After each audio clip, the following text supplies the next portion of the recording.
একদিন ফুরফুরি নগরে সবাই মিলে লুকোচুরি খেলার আয়োজন করলো। মোটু পাতলু, চিংগাম স্যার, ডক্টর ঝটকা আর গোশিটিরাম সবাই মিলে খেলায় মেতে উঠল। রাতের বেলা খেলা শুরু হলো, আর মোটু পাতলু লুকানোর জন্য একটা পুরনো পরিত্যক্ত স্কুলে ঢুকে গেল। স্কুলটি ছিল বহু বছর ধরে বন্ধ। চারিদিকে গা সমসমে পরিবেশ, দরজায় মরিচা পড়েছে, জানালাগুলো ভাঙা, আর দেওয়ালে পুরনো সাফাই লেটারিং, এই স্কুলে যেও না। মোটু মজা করে বলল, পাতলু, এটা তো একদম পারফেক্ট জায়গা, কেউ আমাদের খুঁজে পাবে না। পাতলু একটু ভয় পেয়েছিল। সে বলল, মোটু, জায়গাটা একটু ভয়ঙ্কর লাগছে, চলো অন্য কোথাও লুকাই। ঠিক তখনই একটা চাপা হাসির শব্দ এলো।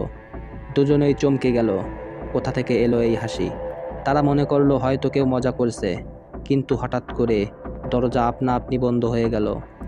বাতাসের এক ঝটকায় জানালা আত্মার মতো চিৎকার করে উঠল। মোটু ভয় পেয়ে বলল, পাতলু, এটা নিশ্চয়ই তোমার কাজ, তাই না?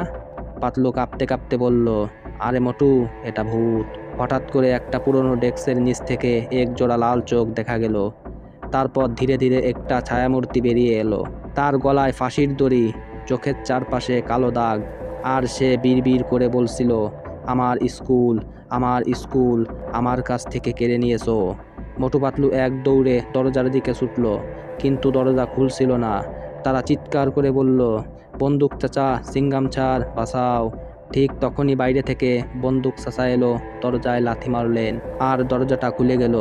মোটু পাতলু এক দৌড়ে বাইরে বেরিয়ে এলো। পরে তারা জানতে পারলো অনেক বছর আগে এক প্রধান শিক্ষক এই স্কুলে আত্মহত্যা করেছিল, আর তখন থেকেই এখানে অলৌকিক ঘটনা ঘটে। মোটু পাতলু প্রতিজ্ঞা করলো কখনোই এই পরিত্যক্ত জায়গায় লুকোচুরি খেলবে না। এই ছিল আজকের ভিডিওটি যদি তোমাদের পছন্দ হয় তাহলে একটা লাইক করো, আর পরবর্তীতে এই ধরনের ভিডিও পেতে চ্যানেলটি সাবস্ক্রাইব করো। কথা হবে আগামী এপিসোডে। আজকের মতো এই পর্যন্তই, ধন্যবাদ।